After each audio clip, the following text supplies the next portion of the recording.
If you guys have been following my channel and especially my recent live stream, you know that I thought something was fishy about the missing Navy SEALs off Somalia. And as more details have emerged, it seems like I was right. There's a lot more to this story than the Navy is letting on. I'm Paul, U.S. Army combat veteran. Let's talk about it. So here is kind of the latest details. Now, the overarching theme of the story is, of course, that 2 U.S. Navy SEALs are missing in action after falling off of a vessel, according to the Navy's official story, during a routine naval search and board operation. What happened is that the first Navy SEAL fell off and the second Navy SEAL jumped in after him, as protocol dictates for Navy SEAL teams. Now, here's where things get a little weird. In the most recent news update that the U.S. Navy has provided, they actually said, according to, it sounds like an unnamed official, the Navy SEAL team was boarding a ship called a dhow. And a dhow, as you can see, is a very small Somalian fishing vessel, commonly used in littoral waters to, well, fish. And the SEALs were attempting to board this dhow in seas that were extremely rough, so rough that they knocked off one of the U.S. Navy SEALs who were attempting to board this dhow in a small special operations combat craft. So if you look up these kind of combat craft, you can see they themselves are not very large at all. Right? Here's a picture of some examples. They range from sort of combat speedboats to literal dinghies. So two very small vessels operating here, in addition to, and I'm going to open this tab up to point out some what I think are relevant details. Let's see if we can find it here. And this is taken 2021, and it depicts the Navy SEALs. But I want to point out a little aspect of their gear. Let me see if I can zoom us in just a little bit, because I think this is important. Tell me about what you don't see on these guys. Life vests.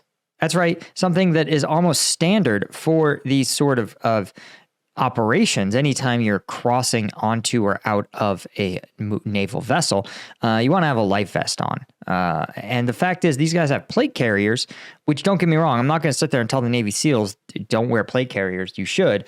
But if you're going to wear plate carriers, i.e. a weighted vest, you should have something that in a pinch can restore your buoyancy.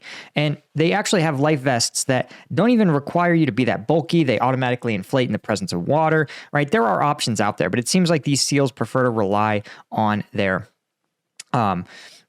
swimming skills, which are fine, but no human being can swim for like 4 days straight. And the reason I bring this up is because it's a little bizarre. And the other thing that Navy SEALs have that you can't often see, but we see in almost every other picture we look at, is an IR beacon on the back of their helmet, right? Let's see if we can find an example here. Exactly. Boom. So you may have seen, right, many of these troops. Let's see if I can find you a good example here. IR strobes, beacons, chem lights. You can see here's an example of one helmet with an IR strobe, right? Here's another example of an IR chem light on the back of a helmet. Here is a tactical gear with a little strobe light. So it's really common to have these strobe lights on helmets in order to conduct exactly what we're seeing here, which is identify a sailor, in this case, who is lost in the water. But it's also common to have these for aircraft overhead. Even if you're surrounded by the ground, you want that aircraft overhead to look down and see a little flashing light on the top of your head that tells that aircraft, friend here. Okay. You don't want to become a target of your own close air support, right? So this is kind of why this story is weird. It was weird initially because these are Navy SEALs, right? Get knocked in. They have no ability to be seen for some reason in IR strobe. They have no ability to, no flotation devices, as far as I can tell, like a life vest. And they're boarding a small dinghy in seas so rough that the SEALs themselves struggle to board the craft, the vessel. Now, here's where the new details really make things even weirder, or confirm the weirdness, right? What they had said is this is off the coast of Somalia. It's a sort of routine boarding mission. And so apparently what has come out is that the team, the Navy SEALs, were boarding around 8 p.m. local time, one of these dhows. The team was boarding the small boat with about a dozen crew members. The crew members had no paperwork, which allowed a search of the vessel.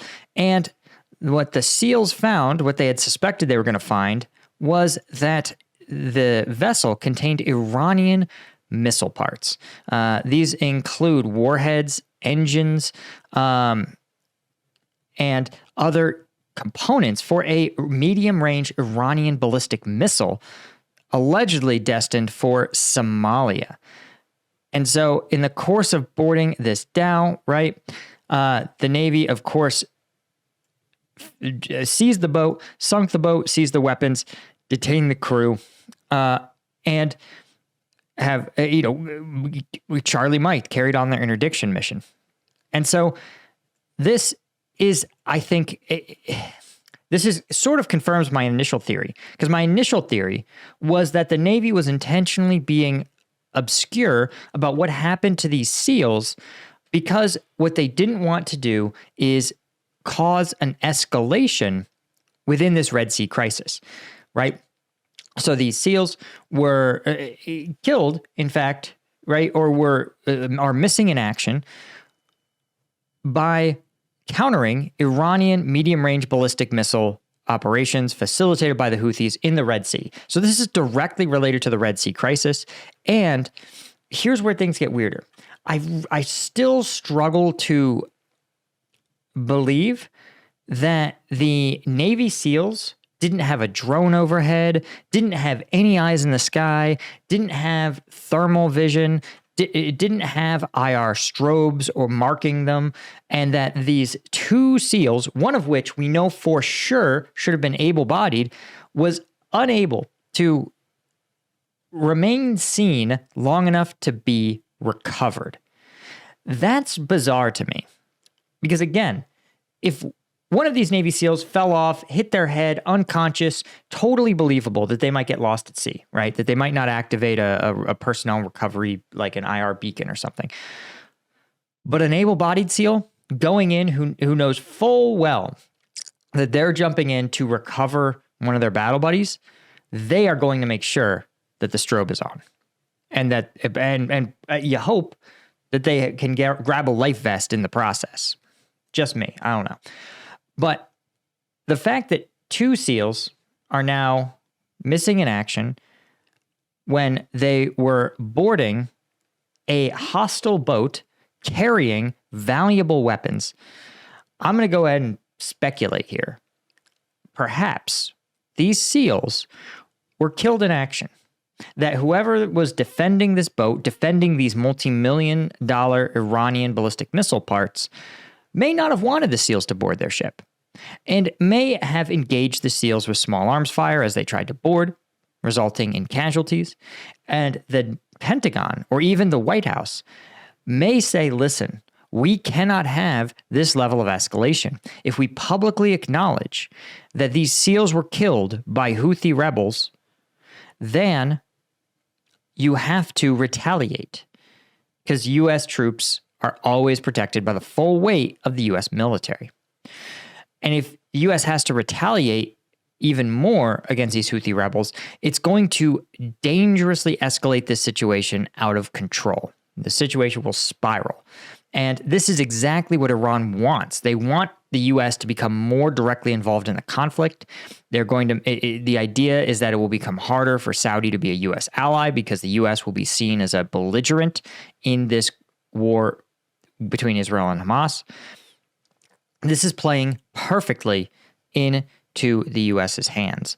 And so the fact is that the story that these SEALs, if you were going to get killed in this operation, being killed in a drowning accident, an accidental combat injury, a combat casualty not from hostile fire, is a huge, huge benefit to the geopolitical situation that the White House is trying to navigate.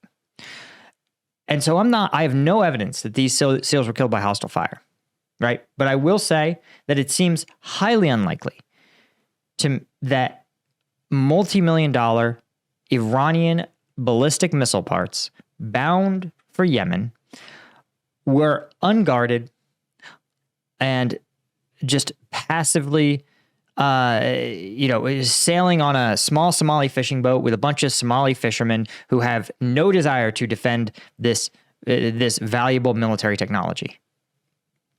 That is the part where I'm suspicious.